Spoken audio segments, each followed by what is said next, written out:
नमस्कार, digital live में आपका स्वागत है। मैं हूं आपके साथ पयोधी शशि। आज बात होगी पटना में गोपाल खेमका की हत्या के बाद जो सवाल उठे हैं उसके बारे में।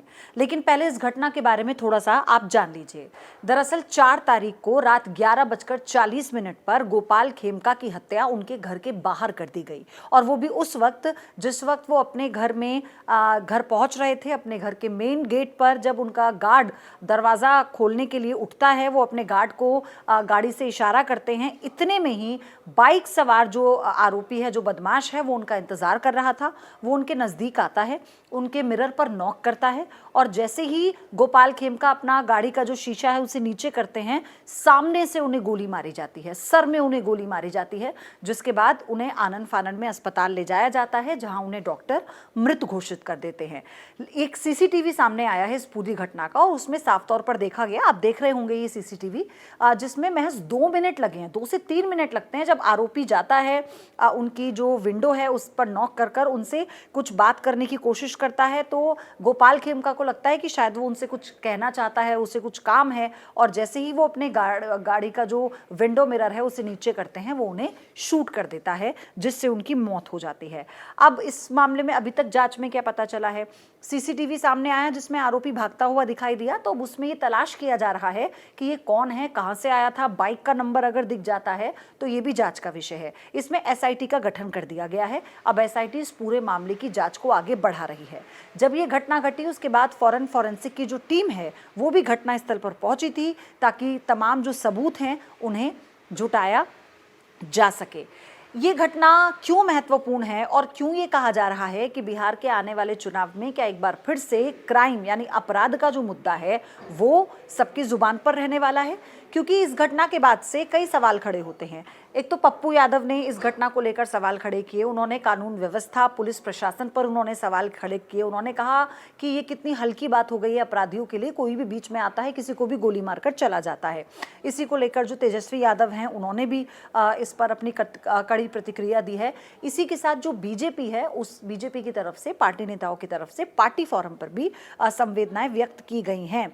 लेकिन गोपाल खेमका जो हैं वो क्यों टारगेट पे आए, अब सवाल ये बना है, इसे समझिए। दरअसल वो एक उद्योगपति हैं, वो बीजेपी से उनके बहुत अच्छे संबंध रहे हैं, और इसीलिए कहा जा रहा है कि उन्हें टारगेट कर कर मारा गया।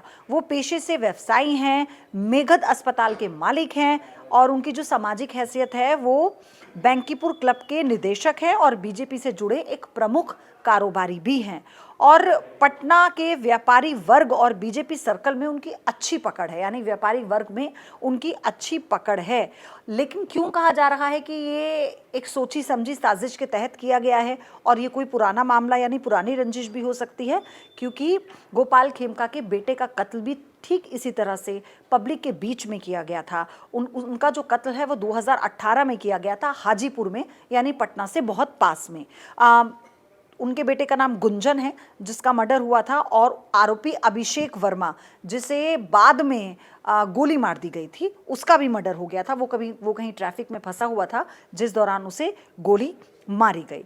अब सबसे बड़ी बात यह है, तेजस्वी यादव कह रहे हैं कि बिहार में कानून व्यवस्था खत्म हो चुकी है पूरी तरह से, क्योंकि जंगल राज को लेकर बीजेपी हमेशा से आरोप लगाती थी। लालू यादव के शासन में कहा जाता था कि जंगल राज को खत्म कर देंगे, और नीतीश जब सत्ता में आ रहे थे लगातार, वो वहाँ के हालांकि मुख्यमंत्री बने हुए हैं, पिछले 15 सालों में भी उन्होंने ये कहा, वो जंगल राज को भुनाते रहे, वो लालू पर निशाना साधते रहे। लेकिन अब क्या ये पासा उल्टा पड़ सकता है?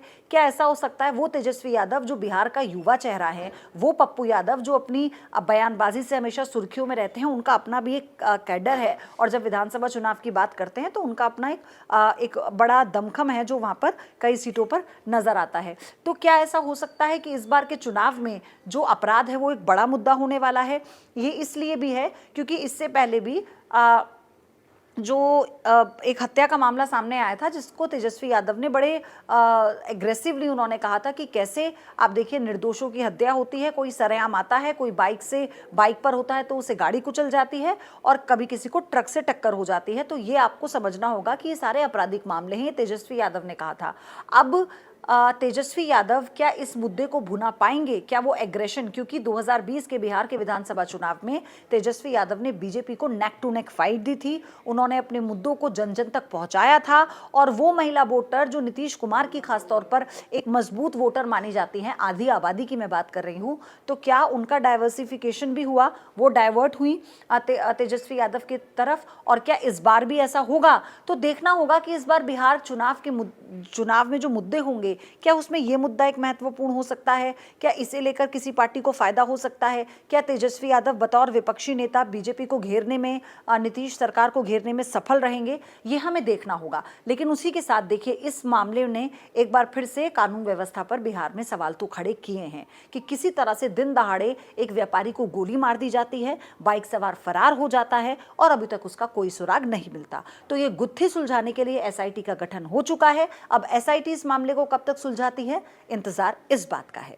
बहुत बहुत धन्यवाद आप सभी का। कल एक और नए मुद्दे के साथ आपके सामने फिर हाजिर होंगे। बिहार की राजधानी पटना में सरकार के पुलिस प्रशासन के मुख्यालय के नाक के नीचे सबसे पॉश एरिया में इस तरह एक व्यवसायी की गोली मारकर हत्या हो जाती है, और लगातार श्री तेजस्वी यादव जी क्राइम बुलेटिन जारी कर सरकार को आईना दिखा रहे हैं, सवाल पूछ रहे हैं।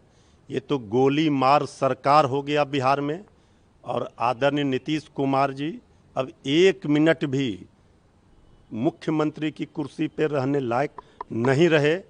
ये सरकार पूरी तरह से बिहार में अराजक स्थिति हो गई, चीख पुकार चित्कार हाहाकार मचा है। ये सरकार की विदाई से ही बिहार की भलाई होगी। अब अपराधी राज, गुंडा राज जो होता है वो बिहार में कायम हो गया।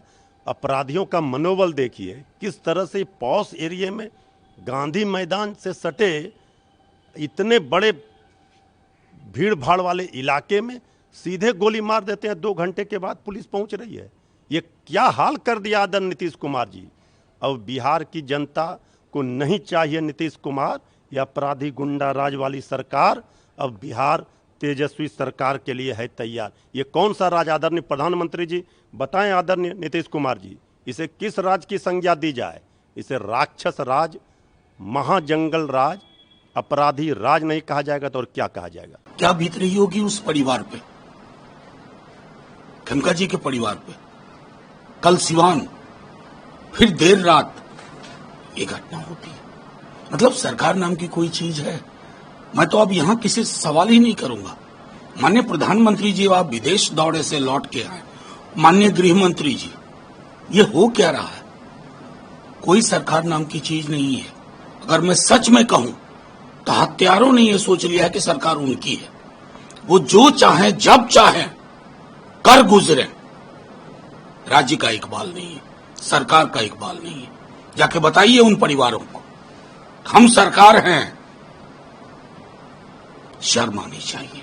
क्या बना के रख दिया है बिहार को। जहाँ भक्ति है हर शब्द में, कथाओं में छिपे हैं दिव्य रहस्य, और ज्योतिष देता है जीवन को दिशा। धर्म से जुड़ी हर बातों को जानने के लिए हमारे चैनल स्तुति को सब्सक्राइब करें।